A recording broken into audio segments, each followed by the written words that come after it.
एक बार गौतम बुद्ध एक शहर में प्रवास कर रहे थे। उनके साथ कुछ शिष्य भी थे। एक दिन उनके शिष्य शहर में घूमने के लिए निकले।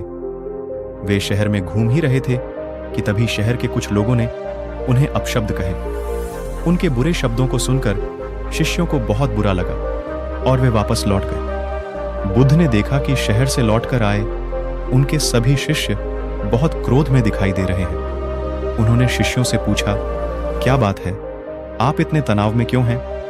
तभी एक शिष्य क्रोध में बोला, हमें यहां से तुरंत चलना चाहिए। जब हम बाहर शहर में घूमने गए थे तो यहां के लोगों ने बिना वजह हमें बहुत बुरा भला कहा। जिस जगह हमारा सम्मान नहीं हो वहां हमें नहीं रहना चाहिए। बुद्ध ने कहा, क्या किसी और जगह तुम अच्छे व्यवहार की अपेक्षा रखते हो? दूसरे शिष्य ने कहा, इस शहर से तो अच्छे लोग ही होंगे।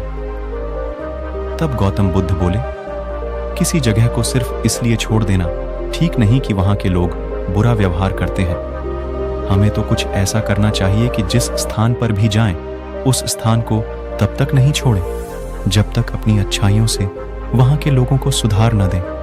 हम जिस भी स्थान पर जाएं, वहां के लोगों का कुछ न कुछ भला करके ही वापस लौटें। बुद्ध ने कहा, जिस प्रकार युद्ध में बढ़ता हुआ हाथी चारों तरफ के तीर सहते हुए भी आगे बढ़ता जाता है, ठीक उसी तरह उत्तम व्यक्ति भी दूसरों के अपशब्दों को सहते हुए अच्छे कार्य करता रहता है। खुद को वश में करने वाले प्राणी से उत्तम कोई और नहीं हो सकता। बुद्ध की बात शिष्यों को अच्छी तरह से समझ में आ गई और उन्होंने वहां से जाने का इरादा त्याग दिया।